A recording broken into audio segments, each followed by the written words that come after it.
Threat modeling is basically looking at possible attacks from an attacker's perspective, possible intrusion from an attacker's perspective. What could be the aims of the attacker? What could be the means, the methods the attackers would use? Why would the attacker want to approach this? What kind of sensitive information would they be looking for, or can they find in our environment? So think of it like this. You've got a house and you position a gate right in front. Now, the size of the gate you build will determine the kind of threat you anticipate.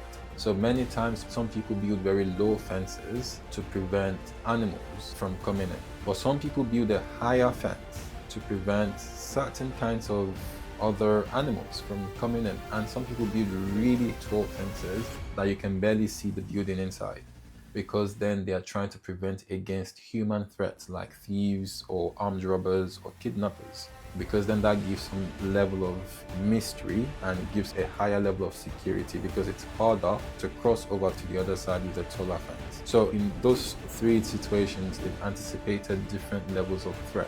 So in threat modeling, there are lots of frameworks, but one of the simple frameworks I'm going to introduce is called STRIDE. They are first letters of different stages of attack or different goals of the attacker.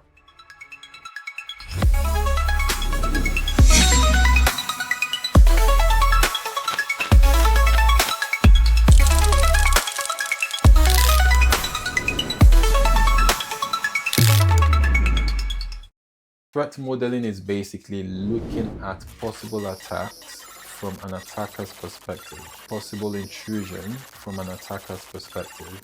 What could be the aims of the attacker? What could be the means, the methods the attackers would use? Why would the attacker want to approach this? What kind of sensitive information would they be looking for, or can they find in our environment? And all those kind of things. So think of it like this. You've got a house and you position a gate right in front.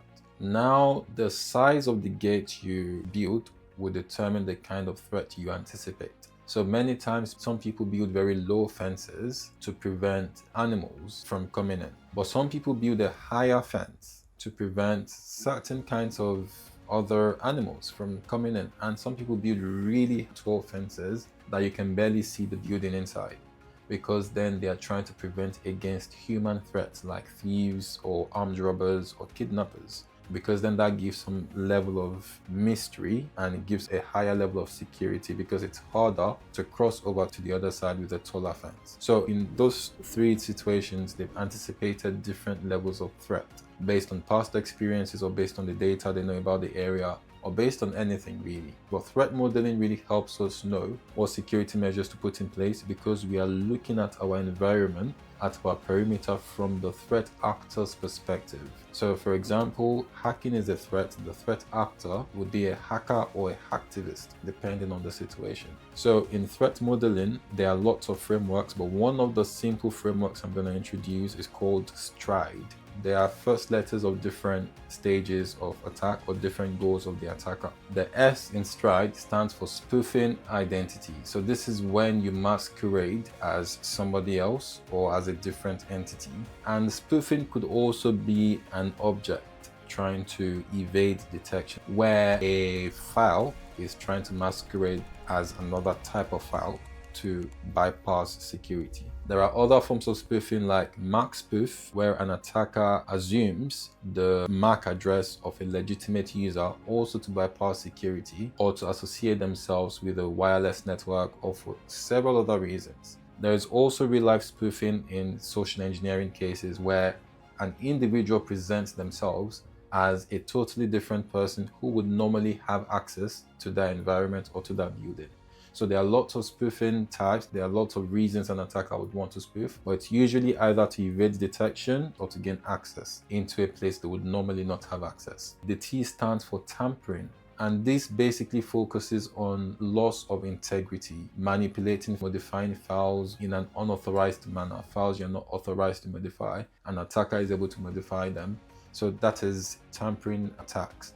So you're looking at the threat modeling framework from a very basic point of view, like how can the attacker, first of all, try to achieve spoofing attacks? What are the things they can try to spoof? how can we then protect against the things they can try to spoof, and how can we protect the assets from being spoofed by these people through these methods. And then we walk down and then we go through the vulnerabilities that could cause the spoofing attack to be possible. And then from determining the vulnerabilities on our network, we also go down and we determine the strengths of our network. This could be what security solutions do we have in place to mitigate the chances of this happening.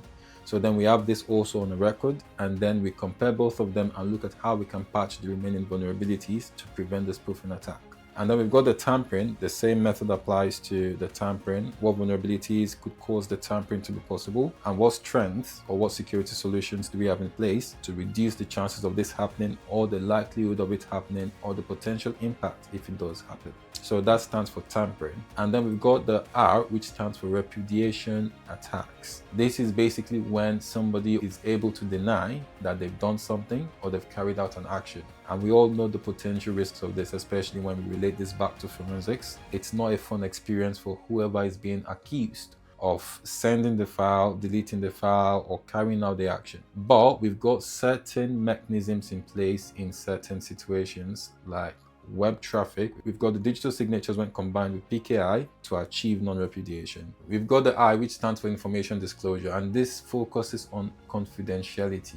What are the things that could lose confidentiality, and what are the things that, if the confidentiality is lost, would put the business at risk, or put the organization at risk, or put the country at risk, depending on the situation? How can they achieve this form of attack that would allow us to lose confidentiality of our information? How can they achieve disclosing sensitive information within our network and putting us at risk, putting our customers at risk, putting our data at risk, putting our clients or patients at risk, depending on the kind of organization or the kind of data we are dealing with? And we've got the D, which stands for denial of service. And this focuses on availability of our information processing systems or our assets that use the information systems, like people.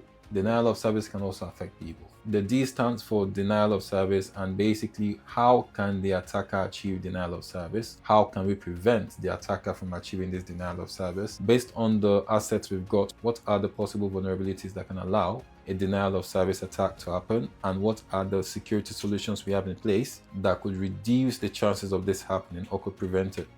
And then how can we make up for the vulnerabilities that are left? Are our strength and security solutions able to counter or cover for the vulnerabilities, or do we need more security solutions in place, or do we need compensating controls? And then we have the E. The E stands for escalation of privilege, where a regular user or a user who should not have certain level of access is able to upgrade themselves to a higher level of privilege. So think of it like this. You are entering into an airplane, but then you sneak your way into first class, which you did not pay for, which you do not normally have the right to enter into. And you start eating the food in the first class, you find a free seat, and you just lounge there, you cross your legs, they're serving you all the food, you're watching the TV in the nice, comfortable environment, but they can't tell that you were not supposed to be in first class. That's basically what escalation of privilege is. You're taking yourself away from the level you should normally have access to a level you should not normally have access to, based on your role, your job description, or based on the level of clearance or access you have. You should not have access to such information or such level of authorization or privilege or permission or right.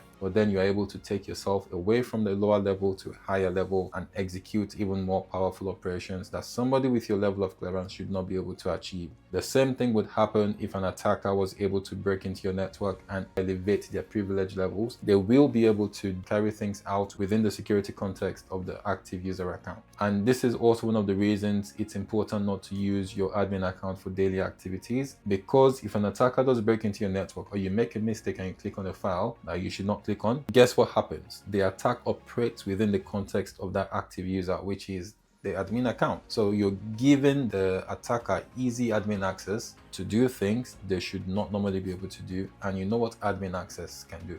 basically anything, right? That's it. So if I relate this back to the airplane, think about the pilot. The pilot is in charge of the plane. He's the captain. The pilot can determine who sits on the plane and who doesn't gain access to the plane. The pilot can kick someone off the plane. The pilot can ask for someone to be arrested because they're in charge of that plane. So the same with the admin account, if you're using your admin account for your daily activities and the attacker is also able to break in, they can do anything. So think of a terrorist breaking into the plane cockpit, which is where the pilot should normally be, right? The plane is going to obey any instruction given to it because the plane believes it's the pilot that is controlling it. The same with when you use an admin account and a hacker or an attacker breaks into your computer system. The computer obeys instructions. It's GIGO, garbage in, garbage out. It doesn't care who is operating it. As long as the attacker or the hacker is able to operate within the active context of that admin account, everything they do will be considered as the administrator is controlling me and I'm going to obey every single instruction. And therefore,